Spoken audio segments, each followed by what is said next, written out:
오늘은 예수님께서 높은 산에 올라가셔서 천국의 영광으로 변화하신 그런 것을 기념하는 예수님 산상변모 주일입니다. 그래서 천국의 그 영광을 상징하는 하얀색이 교회력 색깔입니다. 오늘 예배를 통해서 하나님이 하늘문을 여시고 주시는 천국의 기쁨과 그 축복이 우리 성도 여러분들에게 가득하시기를 주님의 이름으로 축복합니다. 그리고 이번 주 수요일은 제2의 수요일입니다. 사순절 40일이 시작되는 날이죠. 그래서 주일을 6번 끼고 주님의 고난을 생각하며 또 부활 사건을 미리 생각하며 우리 자신을 훈련하는 기간인데, 사순절 기간 동안 성도 여러분들에게 신앙의 훈련 또 신앙의 성숙이 더 진보하기를 주님의 이름으로 축복합니다. 구약 성경에 등장하는 이스라엘 사람들의 삶에서 가장 큰 비중을 차지했던 것은 두 가지입니다. 하나가 성전, 그리고 율법입니다. 유대인들이 예수님을 증오해서 십자가에 못 박았죠. 그런 그들의 행동은 어쩌면 그들한테는 당연한 일이었습니다. 유대인들, 이스라엘 사람들이 절대적 가치로 여겼던 두 가지, 성전과 율법을 예수님이 상대화시키셨기 때문입니다. 구약시대의 성전과 율법은 겉과 속 또는 형식과 내용의 관계였습니다. 성전이 성전일 수 있었던 것은 그 성전 안에 율법이 있었기 때문에, 곧 언약궤가 있었기 때문입니다. 다른 말로 하면 율법이 없이는, 언약궤를 모시지 않고는 성전이 제 아무리 멋있게 꾸며졌다고 해도 그거는 아직 성전이 아닌 것이지요. 또 다른 식으로 표현하면 율법, 언약궤가 어디 있어야 되느냐? 그거는 성전에 있어야 했습니다. 성전과 떼어서 따로 생각해서는 율법을 절대로 이해할 수 없습니다. 그리고 구약시대의 성전의 구조 자체가 하나님의 말씀, 하나님의 율법을 눈으로 보게, 그렇게 이해하도록 만드는 가르침이기도 했습니다. 열왕기상 8장 9장에 이런 관계를 알려주는 아주 중요한 기록이 있습니다. 솔로몬 왕 얘기인데요. 솔로몬은 7년 7개월에 걸쳐서 성전 건축을 마쳤습니다. 그리고 거대하게 성전 낙성식 또는 성전 봉헌식을 거행했습니다. 성전 봉헌식의 요점은 여호와의 언약궤를 성전에 모시는 일이었습니다. 온갖 정성을 다해 참으로 아름답게 성전을 지었지만 그 건물은 아직은 성전이 아니었습니다. 율법, 언약궤가 아직 거기 없었기 때문이지요. 이것은 마치 하나님께서 흙으로 사람을 만드시고 그리고 생기를 불어넣으시기 직전, 이거하고 비슷합니다. 하나님이 만드셨으니까 사람을 흙으로 오죽 잘 만드셨겠어요? 그런데 생기를 불어넣기 전, 그건 아직까지 사람은 아닌 거지요. 마치 그와 같은 상황이었습니다. 그러니까 성전 낙성식, 그 핵심이 바로 율법을 모시는 일이었습니다. 하나님의 말씀에 순종하겠다고 서약하는 일입니다. 그리고 현상적으로는 언약궤, 하나님의 말씀을 대표로 상징하는 언약궤를 옮겨서 성전의 제일 중심, 그 성소, 지성소에 받들어 모시는 일입니다. 열왕기상 8장 1절에 바로 솔로몬 왕의 그런 구상이 명확하게 기록이 되어 있죠. 한번 들어보십시오. 이에 솔로몬이 여호와의 언약궤를 다윗성 곧 시온에서 메어 올리고자 하여 이스라엘 장로와 모든 지파의 우두머리 곧 이스라엘 자손의 족장들을 예루살렘에 있는 자기에게로 소집하니. 아멘. 그러니까 언약궤를 지어진 성전, 그 지성소에 모시려고 이스라엘 전체 지도자들을 다 모았어요. 성전을 왜 건축했을까요? 언약궤를 모시기 위해서 건축한 거예요. 열왕기상 8장 21절 보면 솔로몬이 감격하면서 이렇게 고백합니다. 내가 또 그곳에 우리 조상들을 애굽 땅에서 인도하여 내실 때에 그들과 세우신 바 여호와의 언약을 넣은 궤를 위하여 한 처소를 설치하였노라. 아멘. 성전을 뭐라고 표현해요?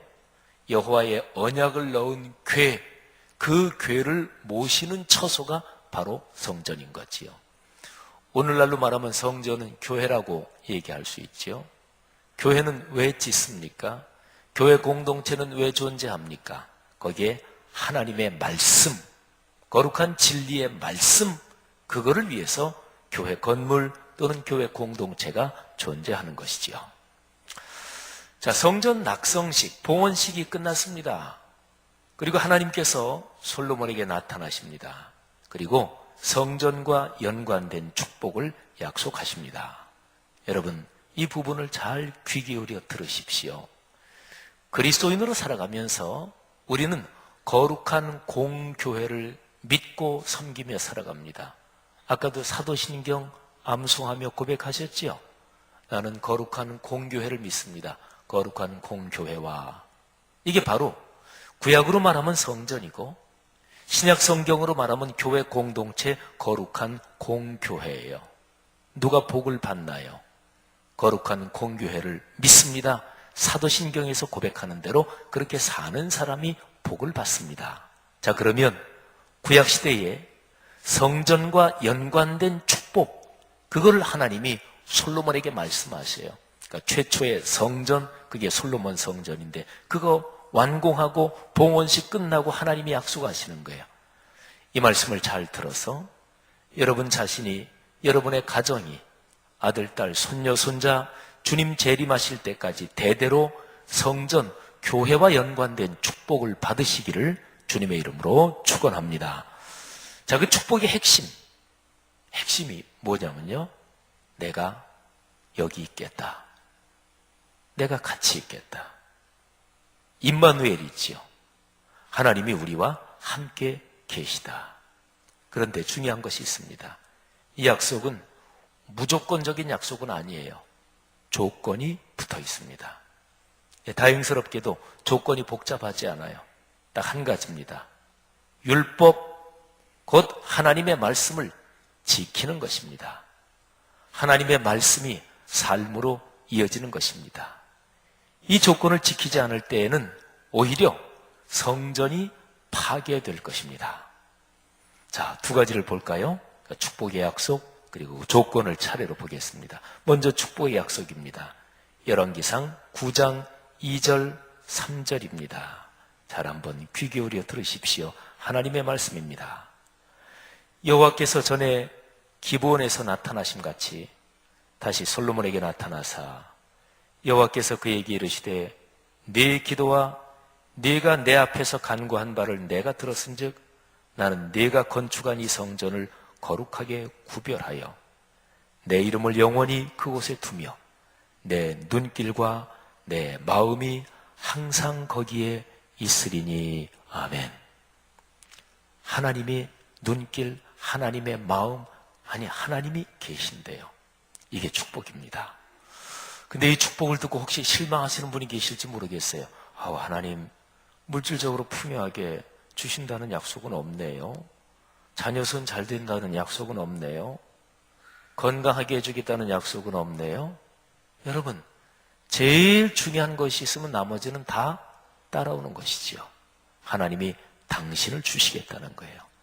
여기에는 건강과 물질과 자녀선 가문의 번창 또는 영향력을 가지고 복되게 사는 모든 것이 다 포함되어 있는 거지요. 이 복을 사모하시기를 바랍니다. 사모하시는 분에게 이 복이 임할 줄 믿습니다.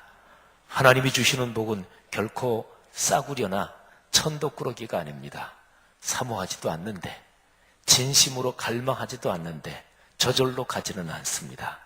여기에 지금 읽어드린 열왕기상 9장 2절 3절이 여기 있는 모든 분들의 마음에 갈망으로 늘 마음에 불타오르기를 주님의 이름으로 축복합니다.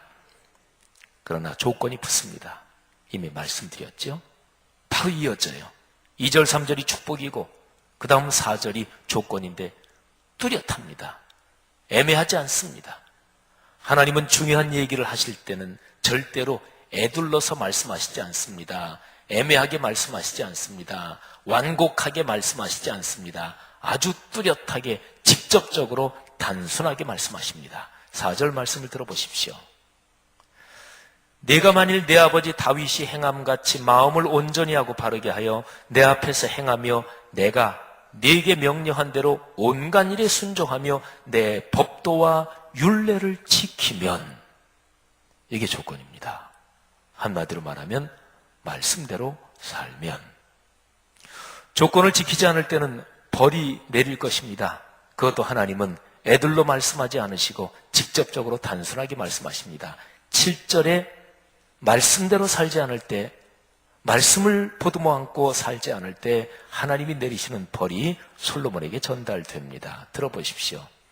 내가 이스라엘을 내가 그들에게 준 땅에서 끊어버릴 것이요, 내 이름을 위하여 내가 거룩하게 구별한 이 성전이라도 내 앞에서 던져버리리니 이스라엘은 모든 민족 가운데에서 속담거리와 이야깃거리가 될 것이며. 아멘. 하나님의 이 말씀은 솔로몬 이후의 역사에서 그대로 이루어졌습니다. 이스라엘 백성이 하나님의 말씀을 지키지 않고 우상을 숭배합니다. 성전 안에 언약궤라는 궤짝이 있었지만 그러나 그 성전은 이미 성전이 아니었습니다. 언약궤는 그야말로 궤짝일 뿐이었고, 궤짝 안에 십계명을 기록한 돌판이 있었지만 그 말씀에 따라 살지 않으니까, 말씀을 지키지 않으니까 그 성전은 이미 성전이 아니었고, 언약궤는 언약궤가 아니었고 단순한 궤짝일 뿐이었고, 하나님의 손가락으로 써주시긴 했지만 그 돌판도 거룩한 돌판이 아니고 그냥 돌덩어리에 불과했던 거지요. 말씀이 삶으로 이어지지 않으니, 말씀과 삶이 어우러지지 않으니, 말씀과 삶이 하나 되어야 한다는 헌신이 없으니 이스라엘 백성은 사실상 더 이상 하나님의 백성이 아니었던 것이지요. 하나님께서는 바벨론 그 나라를 강하게 일으키셔서 그 나라를 당신의 몽둥이로 사용하셔서 이스라엘을 심판하십니다. 열왕기 지금 상을 우리가 묵상하고 있잖아요. 열왕기 하, 그러니까 이스라엘 모든 민족이 파괴되고 그리고 끝장나는 그 장면, 열왕기 하 25장 8절부터 10절을 한번 들어보십시오. 바벨론 왕 느부갓네살의 19째 해 5월 7일에 바벨론 왕의 신복 시위대장 느부사라단이 예루살렘에 이르러 여호와의 성전과 왕궁을 불사르고 예루살렘의 모든 집을 귀인의 집까지 불살랐으며 시위대장에게 속한 갈대아 온 군대가 예루살렘 주위의 성벽을 헐었으며, 주님의 말씀대로 예언대로 된 거죠. 신약시대에 와서 우리는 성전 파괴의 심판을 우리 구주 예수님의 입에서 다시 듣습니다. 어느 날이었습니다. 예수님께서 제자들과 함께 예루살렘에 들어와서 사역하시다가 예루살렘 성에서 나갈 무렵이었습니다. 해가 질 석양쯤, 그렇지 않아도 아름다운 예루살렘 성전이 지는 해에 찬양을 받아서 더 아름답고 빛나게 있을 때 예수님과 제자들이 예루살렘 성 밖으로 나가고 있었습니다. 그때 예루살렘 성전의 아름다움에 감탄하며 제자들이 말합니다. 마가복음 13장 1절입니다. 선생님 보십시오. 예루살렘 이 성에 또 성전의 돌들이 참 기가 막힙니다. 이 건물들이 얼마나 아름답습니까? 감동이 돼서 석양빛에 비치고 물드는 예루살렘 성전 성을 보면서 감탄을 하는 거죠. 그러나 예수님은 이렇게 대답하십니다. 그 제자의 말에 찬물을 끼얹는 것 같기도 합니다. 바로 이어지는 2절이에요. 내가 이 큰 건물들을 보느냐? 돌 하나도 돌 위에 남지 않고 다 무너뜨려지리라. 예수님의 이 말씀도 역사 속에서 그대로 이루어졌습니다. 솔로몬 성전 봉헌식이 끝나고 솔로몬에게 말씀하신 성부 하나님의 말씀이 역사 속에서 이루어진 것처럼 사람 몸을 입고 이 땅에 오신 성자 하나님 예수 그리스도의 이 말씀도 역사 속에서 그대로 이루어집니다. 주후 70년 로마 군대가 예루살렘을 포위하고 공격합니다. 티투스 장군의 지휘 아래 예루살렘을 공격한 그 군대는 예루살렘을 참혹하게 파괴했습니다. 그 안에 있는 성전도 물론입니다. 예수님과 동시대 사람인 유대 역사가 요세푸스의 기록에 의하면 이때에 110만여 명이 죽었습니다. 그리고 9만 7천여 명이 포로로 끌려갔습니다. 성도 여러분, 성전을 교회로 그리고 율법 곧 여호와의 언약궤를 하나님의 말씀으로 놓고 생각할 수 있는 거죠. 그러면 지금까지 우리가 따라온 성경의 흐름이 우리에게 주는 가르침은 명백합니다. 교회는요, 말씀이 살아있어야 교회입니다. 그렇지 않을 때 교회는 이미 교회가 아니고 하나님의 징벌이 교회 안에 있을 것입니다. 교회가 그저 거기 있다, 이게 중요하지 않아요. 그 안에 말씀이 있어야 합니다. 말씀이 교회 안에 그저 있다, 이게 중요합니다. 중요하지 않습니다. 그 말씀이 살아서 움직여야 합니다. 말씀이 살아서 움직인다는 것은 문자로서의 성경을 말하지 않고 성경을 읽고 묵상하는 가운데 살아계신 하나님을 만나는 것, 말씀을 통해서 하나님께서 매일의 내 일상에서 같이 일하는 것을 체험하는 것, 말씀의 영이신 성령님께 순종하며 순명하며 사는 것을 뜻합니다. 성도 여러분들이요, 교회는 예수 그리스도의 복음을 전하는 공동체입니다. 그러나 교회는 복음의 말씀을 남에게 전하기 전에 자신이 먼저 하늘아버지께 들어야 합니다.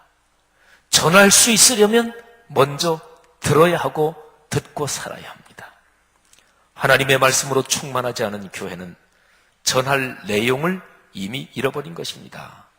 이럴 때 교회가 전하는 내용은 도덕적 교훈, 고상한 문화적 교양, 세련된 기독교 방식의 예식일 수는 있어도 사도 요한이 말한 생명을 구원한 복음일 수는 없습니다.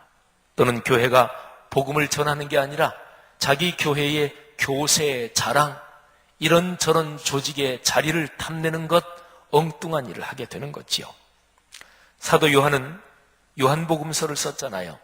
근데 그 복음서를 쓴 목적을 아주 명백하게 얘기하고 있습니다. 요한복음 20장 31절에서 내가 요한복음서, 이 복음서를 기록한 목적이 이거다, 이렇게 말씀해요. 한번 들어보세요. 오직 이것을 기록함은 너희로 예수께서 하나님의 아들 그리스도이심을 믿게 하려 하며 또 너희로 믿고 그 이름을 힘입어 생명을 얻게 하려 함이니라. 아멘. 말씀이 살아 움직여서 생명이 구원되고 구원받은 생명이 계속해서 예수 그리스도 닮아 신앙이 성숙하게 하는 거지요. 하나만 예를 더 들까요?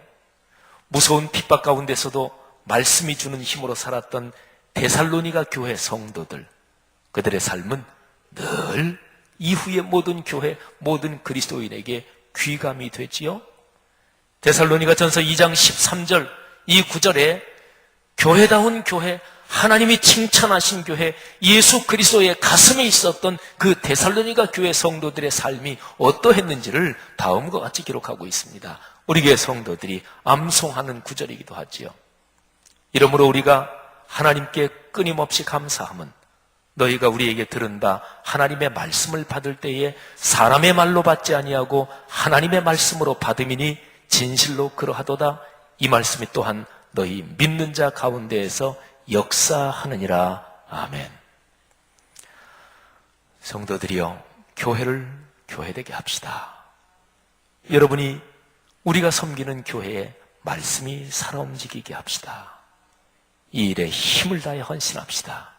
내 삶에 말씀이 살아 움직이는 것을 체험하면 그렇게 됩니다. 거기에서 얻은 감동을 서로 나누면 됩니다. 말씀이 작동하는 범위가 더 넓어질 것입니다. 더 많은 사람의 일상과 인격에서 말씀과 삶이 어우러질 것입니다. 그 한가운데서 하나님의 나라가 현존하고 살아 움직일 것입니다. 여기에 있는 여러분이 바로, 당신이 바로 그 한가운데 있기를 주님의 이름으로 축복합니다. 기도하겠습니다.